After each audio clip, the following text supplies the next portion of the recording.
Hello and welcome back everybody. Today we're talking about gear, but we're going small budget wide angle primes. Today we have the Sony 28mm f2 versus the Samyang 24mm f2.8. We're talking about why they're awesome and which one is better for you. So let's go. So first up we have the Samyang 24mm f2.8. It comes in this handy dandy little protective pouch and you can open it really easily. You have the tiny little pancake lens itself. It's a pancake lens because it's so small and round, so it looks like a pancake. It has this tiny little lens hood right here, which you can use if you want to, but it's not the best. It's made of plastic, as is most of the lens. Though you do have a metal lens ring at the back, lens mount, so that should be strong enough. The only control you have on the lens is this tiny little focus motor, and this focus ring, it turns okay. Mine has, I guess, a tiny little bit of dust in it, but it's fine, it works. I usually use this with autofocus though. The front is a tiny little element. It has a 49mm filter thread on the front, so filters should be cheap and easily available if you want to use them. I usually use a step-up ring to 55mm because 55mm filters are easier to get. Plus you get some extra room on the outside to adjust a variable ND, for example, or a circular polarizer. So this lens I've actually used a lot for vlogging. It's what I mainly used on all of my videos so far, except for the Japanese festival video. There I used the 35mm f1.8. But other than that, any vlogging shots you've seen so far, I've done with this, which is one of the biggest things why I even got this lens, was I wanted a tiny wide angle lens that I can vlog with. f2.8 is bright enough for me, usually, even in low light situations. I have the Sony a7 III, so it does well in low light. And if you're in bright sunlight, you need an ND filter anyway, so f2.8 isn't too dark, it's rather too bright in sunny daylight. But that happens with almost any lens. That's why we have variable ND filters.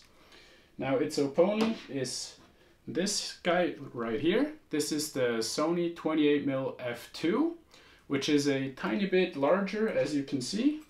So this is the size comparison. It's a little bit longer. It also has a 49mm filter thread, so that's the exact same size, but it opens all the way up to f2. If you stop it down to f2.8, it's a tiny bit sharper for photos, but f2, they're about the same. So I use both of them, or have used both of them. I really enjoyed using both of them. This lens feels a lot sturdier though, because the exterior is made of metal. The focus ring is pretty tight, but still smooth, but like you won't just move it too quickly at all.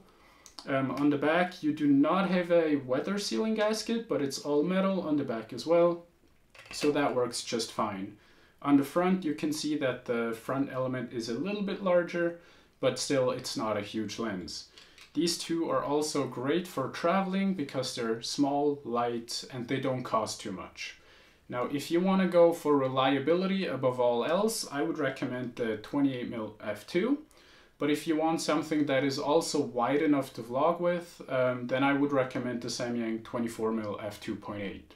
Now, if you're a tall person with long arms, as I am, then the 24mm is definitely wide enough for vlogging. If you are not a very tall person or just have shorter arms, then you might want to get something a little bit wider. Next up, let's get into a video and photo comparison. The photos won't always be one-to-one because I didn't have them on at the same time for the same subjects, obviously. But we will get into the image quality, autofocus quality, autofocus speed, and then also which one I would recommend for you guys. So let's get into the computer and I'll show you that next. Okay, so first up we have the autofocus test of the Sony lens. You can see there is a tiny bit of focus breathing, but other than that it focuses quickly, precisely, and reliably. And here we have the autofocus from the Samyang lens. Here too it focuses quickly, reliably, and there is a little bit less focus breathing, so it's actually almost a bit more consistent with the focus. Here, image quality wise on the Samyang lens, this is at f2.8. You see some serious vignetting in the corners, but ultimately good sharpness into center, yet the corners do suffer a little bit because of that vignetting. So the corners are a lot darker than the center and not quite as sharp. At f4, the entire picture is already a lot brighter and we still have great sharpness in the middle. It actually got a little bit sharper than at f2.8 and the corners are much sharper but still not completely sharp, despite already being at f4. Here we have the Sony at f2, and already at f2 it has less vignetting than the Samyang lens at f2.8, and it also has excellent sharpness in the center. The corners are a little bit softer though, and there is a tiny bit of vignetting, just a lot less than the Samyang lens. At f2.8 the Sony lens has even better sharpness in the center and the corners sharpen up quite a bit. The vignetting is almost completely gone, not quite yet, but almost, and you could totally use this for professional use as well. At f4 the vignette is basically gone on the Sony lens, and also the sharpness goes from edge to edge. The only dark part is the upper left corner, but that was because I did not have perfect lighting. That was my mistake. The lens itself is as sharp as you would want it to be, and it has no vignetting anymore.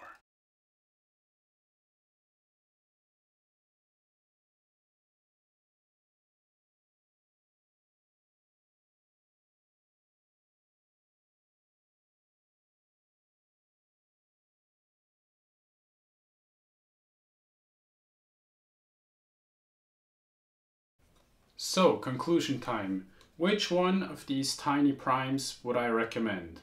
Well, if you want something that's as small and as light as possible that you can also vlog with, I would recommend the Samyang 24mm f2.8. Autofocus is reliable enough, it's fast enough, it has never let me down, even with all the vlogs I've done.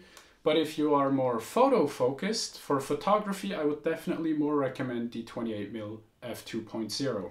It's a little bit brighter, it's a little bit sharper, just a tiny amount, but it's definitely not wide enough for vlogging. So if you do want to vlog, I would not recommend this lens. Now there are more expensive and a little bit better versions of both of these. And if you want to check those out, then I would recommend Giulia Trotti's video about the 24mm G lens that just came out. It's also an f2.8. But it costs $750. This one, on the other hand, you can get for $275, and this one you can get for $365. So these are definitely budget lenses that are still worth it, in my opinion. They're both good enough for beginners. They're both good enough to throw on your camera if you want something small and light for on the go.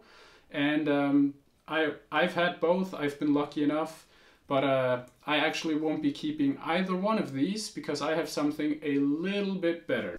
I have the Tamron 17 to 28mm, so I have both of these focal lenses in one lens. So if you can save up a bit more money, I would definitely recommend getting the Tamron. It's also f2.8. You get an even wider spectrum for landscape photography, vlogging, videos, even for some portraits if you would like to, but I would only recommend doing those at 28mm. Anything else, there's just too much distortion. So if you have the money, try to save up for the 17 to 28. If not, video focused people should get the Samyang. If you're photography focused, get the Sony 28mm. So I hope this video was helpful for all of you that are on a budget just like me. Especially if you're a student or traveler and you want to travel light, these two tiny primes are definitely worth it. And I hope you learned something in this video. If you did, hit the like button, subscribe, and I'll see you guys next time.